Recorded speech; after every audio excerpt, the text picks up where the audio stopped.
La Guerra de los Mundos. Libro primero. La llegada de los marcianos. Capítulo 3. En el parque público de Horsil. Encontré un grupo de unas 20 personas que rodeaba el enorme pozo en el que estaba el cilindro. Ya he contado el aspecto de aquel cuerpo colosal, incrustado en el suelo. El césped y la tierra que lo rodeaban parecían chamuscados, como por una explosión súbita. Sin duda alguna se había producido una llamarada por la fuerza del impacto. Henderson y Ogilvy no estaban allí. Creo que se dieron cuenta de que no se podía hacer nada por el momento y fueron a desayunar a la casa de Henderson. Había 4 o 5 muchachos sentados sobre el borde del pozo y todos ellos se divertían arrojando piedras a la gigantesca masa, hasta que yo los detuve. Luego de explicarles de qué se trataba, se pusieron a jugar a la mancha, corriendo entre los curiosos. En el grupo de personas mayores había un par de ciclistas, un jardinero que solía trabajar en casa, una niña con un bebé en brazos, el carnicero Greg y su hijito, y 2 o 3 holgazanes que tenían la costumbre de vagabundear por la estación. Se hablaba muy poco. En aquellos días, el pueblo inglés poseía conocimientos muy vagos sobre astronomía. Casi todos ellos miraban en silencio el extremo chato del cilindro, el cual estaba aún tal como la habían dejado Ogilvy y Henderson. Me imagino que se sentían defraudados al no ver una pila de cadáveres chamuscados. Algunos se fueron mientras yo estaba allí, y también llegaron otros.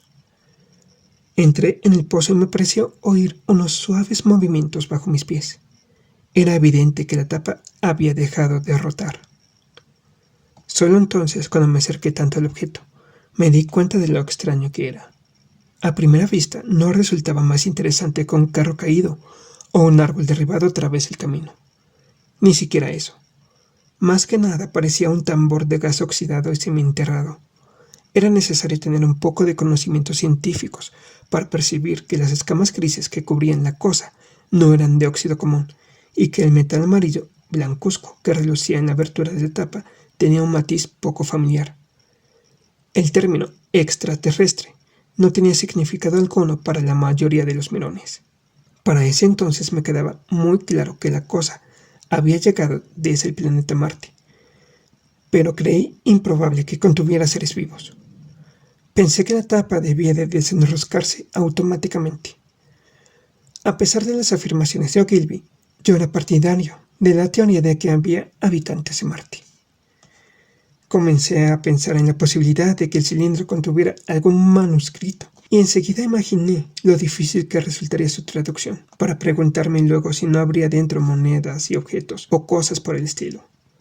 No obstante, me dije que era demasiado grande para tales propósitos, y sentí impaciencia por verlo abierto. Alrededor de las 11, al ver que no ocurría nada, regresé a mi casa, en Maybury, pero me fue muy difícil ponerme a trabajar en mis investigaciones abstractas. Por la tarde, había cambiado mucho el aspecto del parque público. Las primeras ediciones de los diarios vespertinos habían sorprendido a Londres con enormes titulares. Se recibe un mensaje de Marte. Extraordinaria noticia desde Woking. Además, el telegrama enviado por Ogilvy a la Sociedad Astronómica había despertado la intención y la atención de todos los observatorios en los 3 reinos. Había más de media docena de coches en la estación de Woking, parados en el camino cerca de los arenales. Un sulky procedente de Cobham y un carruaje de aspecto majestuoso. También vi un gran número de bicicletas, y a pesar del calor reinante, gran cantidad de personas debía haberse trasladado a pie desde Woking y Chertsey, de modo que encontré allí una multitud considerable, incluso 1 o 2 mujeres muy bien vestidas. Hacía mucho calor. No se veía una sola nube en el cielo. No soplaba la más leve brisa, y la única sombra proyectada en el suelo era la de los escasos pinos.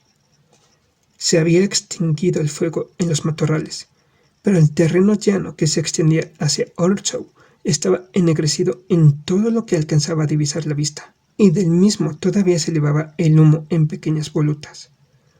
Un comerciante emprendedor había enviado a su hijo con una carretilla llena de manzanas y bebidas. Acercándome al borde del pozo, lo vi ocupado por un grupo constituido por media docena de hombres. Allí estaban Henderson, Ogilvy y un individuo alto y rubio que, según supe después, era Stent, astrónomo del observatorio real, con varios obreros que tenían palas y picos. Stent daba órdenes con voz clara y aguda. Se hallaba de pie sobre el cilindro, el cual parecía estar ya mucho más frío. Tenía el rostro enrojecido y empapado de transpiración y parecía irritado por algo. Una gran parte del cilindro ya se había descubierto, aunque su extremo inferior se encontraba todavía sepultado.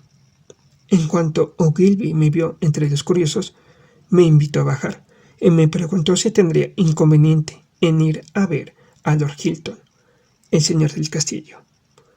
Agregó que la multitud, y en especial los muchachos, dificultaban los trabajos de excavación. Deseaban colocar una cerca para que la gente se mantuviera a distancia. Me dijo que de cuando en cuando se oía un ruido procedente del interior del casco, pero que los obreros no habían podido destornillar la tapa, que no tenía protuberancia ni asidero alguno. Las paredes del cilindro parecían ser extraordinariamente gruesas, y era posible que los leves sonidos que oían fueran en la realidad gritos y golpes muy fuertes, procedentes del interior. Me alegré de hacerle el favor que me pedía, ganando así el derecho de ser uno de los espectadores privilegiados que serían admitidos dentro del proyectil. No encontré a Lord Hilton en su casa, pero me informaron que lo esperaban en el tren que llegaría de Londres a las 6. Como aún eran las 5:15, me fui a casa a tomar el té y eché luego a andar hacia la estación para recibirlo. Capítulo 4. Se abre el cilindro. Cuando volví al parque comunal, el sol se estaba poniendo. Varios grupos dispersos llegaban apresuradamente desde Woking y 1 o 2 personas estaban regresando. La multitud que rodeaba el pozo se había acrecentado y se veía como una mancha negra contra el cielo amarillento. Eran quizá unas 200 personas. Oí voces y me pareció notar movimientos como de lucha alrededor de la excavación. Esto hizo que imaginara cosas raras. Al acercarme oí la voz de Stent. ¡Atrás! ¡Atrás! Un muchacho se adelantó corriendo hacia mí. «Se está moviendo», me dijo al pasar. «Se desenrosca. No me gusta y me voy a casa». Seguí avanzando hacia la multitud. Había realmente unas 200 o 300 personas, dándose codazos y empujándose unas a otras, y entre ellas no eran las mujeres las menos activas. «¡Se ha caído al pozo!», gritó alguien. «¡Atrás!», exclamaron varios. La muchedumbre se apartó un tanto, y aproveché la oportunidad para abrirme paso a codazos. Todos parecían muy excitados. Oí un zumbido muy peculiar procedente del pozo. «Oiga», exclamó Gilby en ese momento, «ayúdenos a mantener a raya a estos idiotas. Todavía no sabemos lo que hay dentro de este condenado casco». Vi un joven, creo que era un empleado de una tienda de Woking, que se hallaba parado sobre el cilindro y trataba de salir del pozo. La muchedumbre lo había hecho caer con sus empujones. Desde el interior del casco estaban desenroscando la tapa y ya se veían unos 50 centímetros de la reluciente rosca. Alguien se tropezó conmigo y estuve a punto de caer sobre la tapa. Me di vuelta y al hacerlo debió haberse terminado de efectuar la abertura y la tapa cayó a tierra con un sonoro golpe. Di un codazo a la persona que estaba detrás de mí y volví de nuevo la cabeza hacia la cosa. Por un momento me pareció que la cavidad circular era completamente negra. Tenía entonces el sol de frente a los ojos. Creo que todos esperaban ver salir a un hombre, quizá algo diferente de los terrestres, pero, en esencia, un ser como los humanos. Al menos eso era lo que yo esperaba. Pero mientras miraba vi algo que se movía entre las sombras. Era de color gris y se movía sinuosamente, y después percibí 2 discos luminosos que parecían ojos. Un momento más tarde, algo que parecía una pequeña serpiente gris, del grosor de un bastón, se proyectó en el aire hacia mí, como retorciéndose. A esa primera cosa le siguió inmediatamente otra. Me estremecí súbitamente. Una de las mujeres que estaban más atrás lanzó un chillido. Me volví a medias, sin apartar los ojos del cilindro, de cual se proyectaban otros tentáculos más, y comencé a empujar a la gente para alejarme del borde del pozo. Vi que el terror reemplazaba el asombro en los rostros de los que me rodeaban. Oí exclamaciones inarticuladas procedentes de todas las gargantas, y hubo un movimiento general hacia atrás. El empleado de la tienda seguía esforzándose por salir del agujero. Me encontré solo y noté que la gente del lado opuesto del pozo empezaba a correr. Entre ellos iba Stent. Miré de nuevo hacia el cilindro y me dominó un temor incontrolable que me obligó a quedarme inmóvil y con los ojos fijos en ese proyectil que había llegado de Marte. Un bulto grande y redondeado, grisáceo y del tamaño de un oso, se levantaba con lentitud y gran dificultad y estaba saliendo del cilindro. Cuando salió y lo iluminó la luz, relució como el cuero mojado. Dos grandes ojos oscuros me miraban muy fijamente. La masa que los enmarcaba, la cabeza de la cosa, era redonda y tenía, podría decirse, una cara. Había una boca bajo los ojos, sin labios, y esa abertura temblaba, abriéndose y cerrándose convulsivamente, mientras chorreaba saliva. La criatura entera se agitaba y retorcía con violencia. Un delgado apéndice tentacular se aferró al borde del cilindro. Otro se agitó en el aire. Los que nunca han visto un marciano vivo no pueden imaginar lo horroroso de su apariencia. La extraña boca en forma de V, con su labio superior en punta. La ausencia de frente. La carencia de barbilla bajo el labio inferior, parecido a una cuña. El incesante palpitar de esa boca. Los tentáculos, el grupo de tentáculos como si fuera una gorgona. El laborioso funcionamiento de sus pulmones en una atmósfera extraña a la suya. La evidente pesadez de sus movimientos debido a la mayor fuerza de gravedad de nuestro planeta. Y sobre todo, la extraordinaria intensidad con que miran sus ojos inmensos, que eran a la vez vitales, intensos, inhumanos, deteriorados y monstruosos. Había algo profundamente desagradable en su piel olivácea, algo parecido a los hongos, y algo terrible en la torpe lentitud de sus tediosos movimientos. Aún en aquel primer encuentro, a la primera mirada me sentí dominado por la repugnancia y el terror. Súbitamente el monstruo desapareció. Había rebasado el borde del cilindro, cayendo a tierra con un golpe sordo, como el que podría producir una gran masa de cuero al dar con fuerza en el suelo.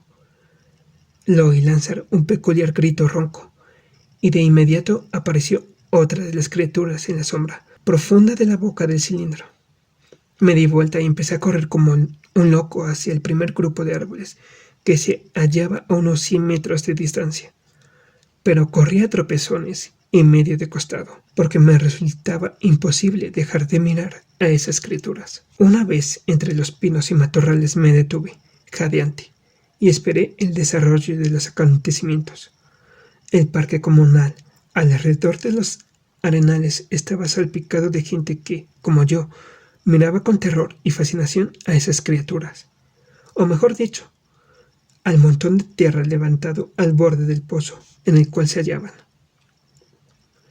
Y luego, con renovado terror, vi un objeto redondo y negro que subía y bajaba del borde del pozo. Era la cabeza del empleado de la tienda, el que se había caído dentro, pero que parecía un pequeño objeto negro recortado ante el caluroso cielo. De pronto logró levantarse y apoyar una rodilla en el borde, pero volvió a deslizarse hacia abajo hasta que solo quedó visible su cabeza.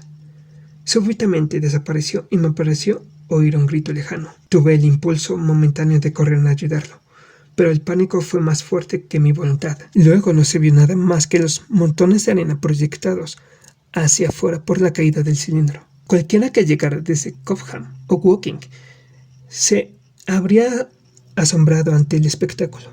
Una multitud de unas 100 o más personas paradas en un amplio círculo irregular, en zanjas detrás de matorrales y arbustos, hablando poco y mirando con fijeza hacia unos cuantos montones de arena. La carretilla que vendía bebidas se destacaba contra el cielo carmesí, y en los arenales había una hilera de vehículos, cuyos caballos pateaban el suelo o comían tranquilamente el grano de los morrales que colgaban de sus cabezas.